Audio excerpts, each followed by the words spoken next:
Hey guys, before we dive into the show, I wanted to tell you about the perfect trailer queue blueprint, which is 100% free and you can download it right now over at thetrailermusicschool.com/blueprint.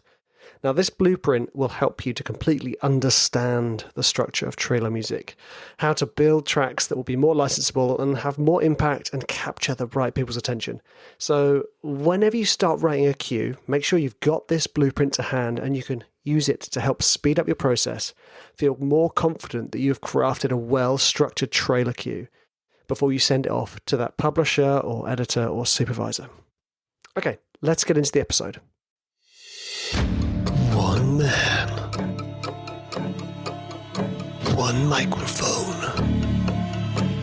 and one medium-sized coffee. Welcome to the Trailer Music Composers Podcast. Hey guys, welcome to another session of the podcast. It's been a while. I've been enjoying my summer holiday with my family, so here I am, back again for the second time this year. I quite enjoy the time off, to be honest with you. Anyway, I've got a new exciting feature for the show, which I'm obviously very excited to share with you guys. Now, the show's been going for sort of 2 years now. 2 years? Yeah, almost 2 years. 2 years? No, 2 years. Almost 2 years. 2019, I think I launched it. And wait, so that means it's almost 3 years. Anyway, it's been going for a while, and it's been one of the coolest things I've ever done, actually. And I have to say, like, my decision to record some of the shows on my phone has also been one of the most amazing parts of it, because it's really meant I could shape this thing without worrying about having the time in the studio, or worrying about it being perfect, or my voice being EQ'd properly. You know, all those things that you put in front of yourself as blocks to getting the things done you want to do. You know, I got an email recently from Ghost. Ghost is this amazing online platform. I used to use it for my website, my Richard Schreiber website, before Richard Schreiber was returned to me as myself. Amazing platform for blogging. It's so easy, right? And I'm still signed up to the newsletter because they send up cool emails about content and stuff like that. And one of the emails I got today was yada, yada, yada, yada, yada. And then it got to this point where it was talking about, it sounds like a great email so far, right? It gets to this point where it's talking about how most people get overwhelmed and burnt out from their work because they feel like they need to really complicate the process, you know, make it this huge, difficult, complicated thing. And the suggestion they put forward was to ask yourself a question. And I've heard this before, but it's a great reminder of what would this look like if it were easy? And you go, oh yeah. Because obviously, right, you could with this podcast say to myself, I'm going to record an interview every week. I'm going to get the interviewee to record on a decent microphone, send me the audio. I'm going to record on my microphone. I'm going to edit it. I'm going to put in transitions. I'm going to make it sound super cool and super high, you know, super pro. And that's so much work. I'm not saying it's bad, but answering that question to myself, what would this look like if it were easy? This is the thing. I love the interviews. I don't have time to book them all the time. I don't have time to make them super high quality productions. And I know what I'm like with podcasts. I don't really care if they're not great quality or if they're not like edited to a T. In fact, I often don't like those because they remind me of listening to a radio show. My brain is like, podcast, be different. So having this, by the way, I'm not in my usual woods. That's hence the busy road and the farty motorbike going past. Having this me talking into my phone, I'm just checking I'm recording it, made this so much easier, so much more fun. And this came from having my mine and my wife's third child, our daughter, me wanting to do this work, but not having the time because I was also looking after her as a newborn. So I'd put her in the sling and I'd chat away. Those of you who've been with me since the beginning, you'll remember. And then I'd have to kind of cut some of the episodes short because Phoebe would wake up and I'd be like, oh, hello. Okay, thanks guys, bye. Whereas now, obviously I don't have to carry around a sling, but I still love this, fitting the podcast into my life rather than making my life fit around the work. So with this in mind, whilst I've been doing the show for the last few years, I get kind of questions sent to me. Whether they are directly for the podcast, which they very rarely are, they're usually just people asking me questions, and I will answer them. And sometimes I will take those questions and answer them on the show, like the last few episodes, about finding genres in training music and things like this. And there's been a few imposter syndrome. That episode was a question asked by me from somebody. And I thought, actually, what would this whole process look like if it were easy? And this whole question answer thing. And I decided to try something out. And it's called Podinbox.com. And what it is like it's a little service where I have a page called podinbox.com/TMS, Trailing Music School abbreviation. And you can go there and you can record a voice note for me to answer. And it's awesome. I haven't told anyone about it yet, except for like a couple of people.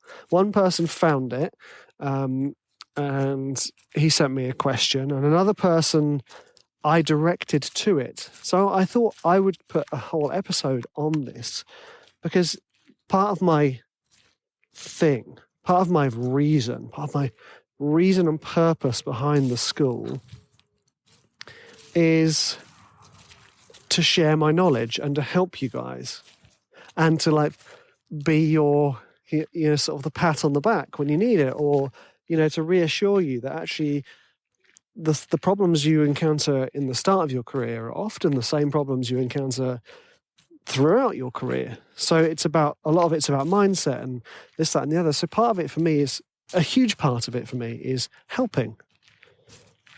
And do you know what? It's so nice. I've only had it twice. It's so nice to have you guys record a voice note and me hear your voices. And it's like, oh, this guy's from America. Oh, this guy's from up north. It's great. Oh, this guy's a Geordie. Awesome. It doesn't make any difference, but the thing for me is it's like putting a voice to the name.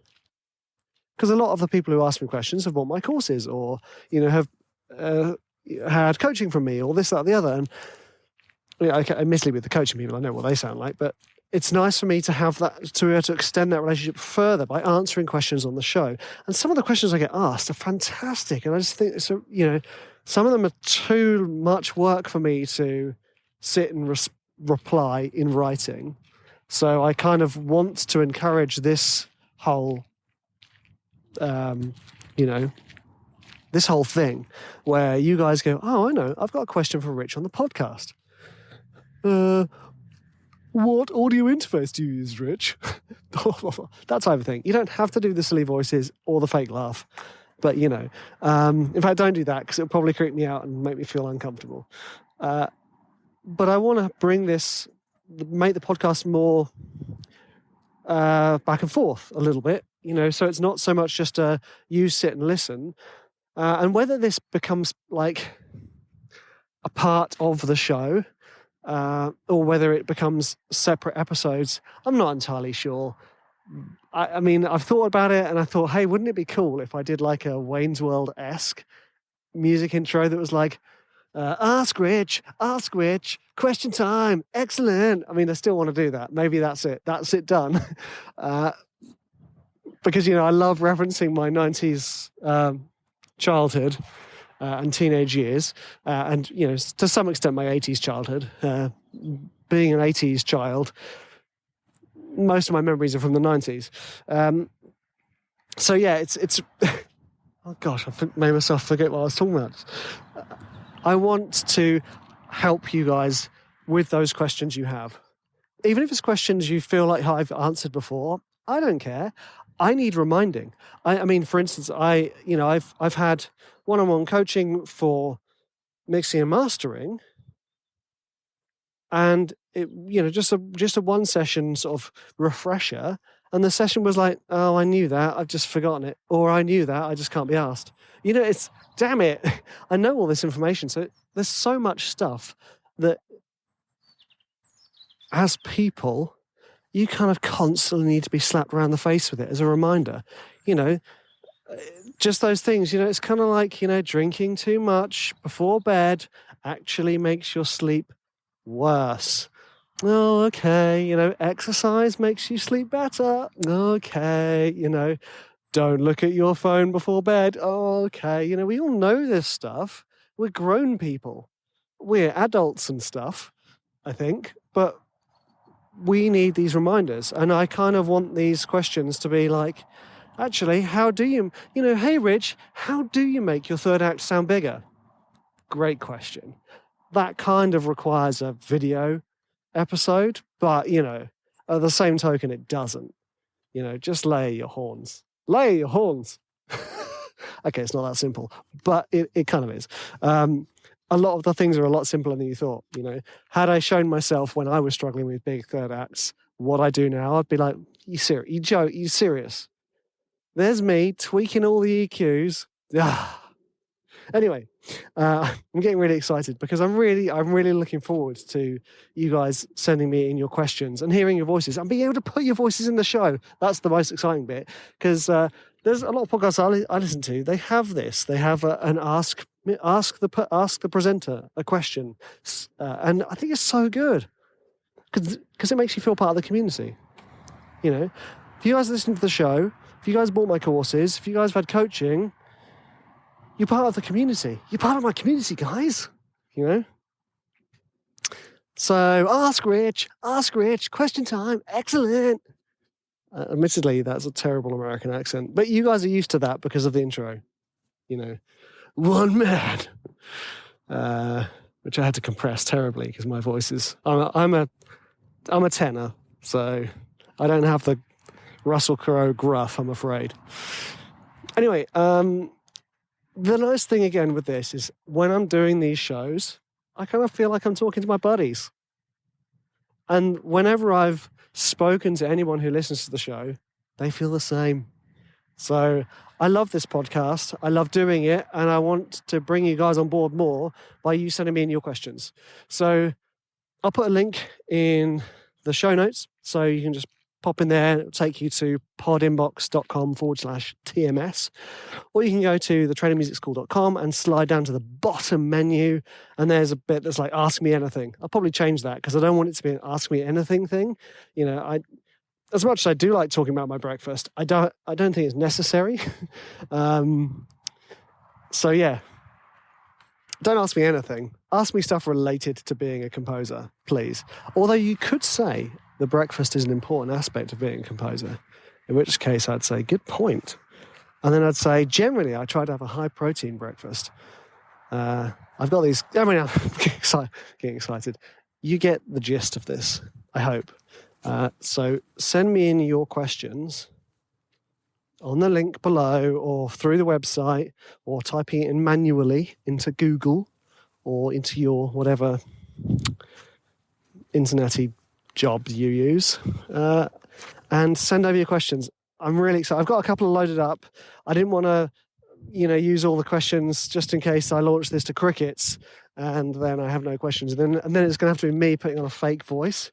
Hey, Richard, I'm studying trailing music, which would be hilarious. Maybe I should do that just as a joke for 7 episodes. But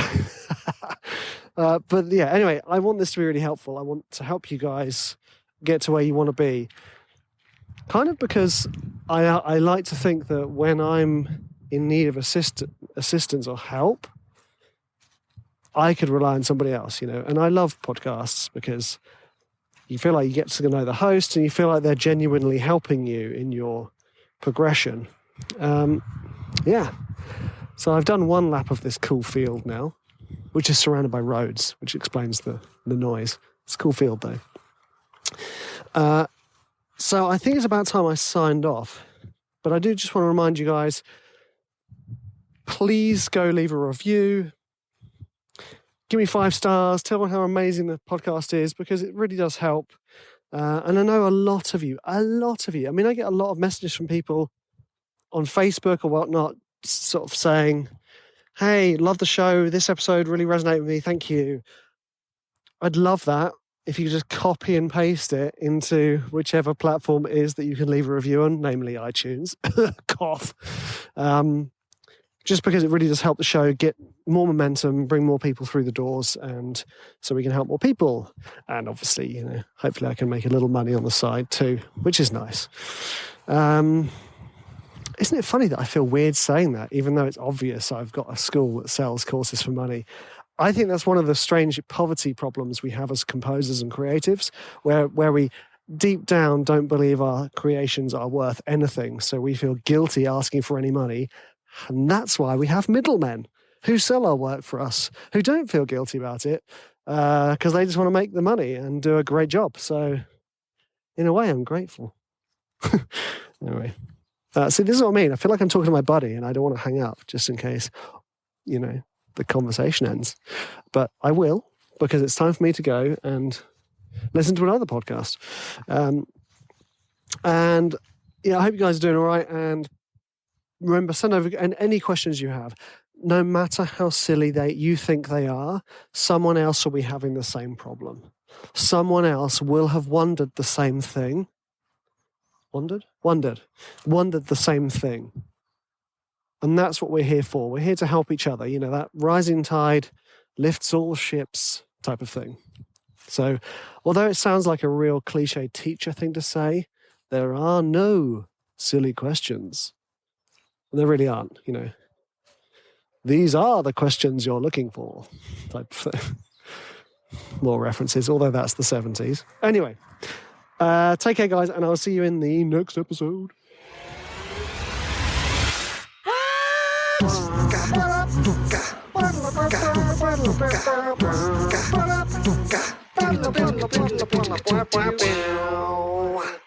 Amazing.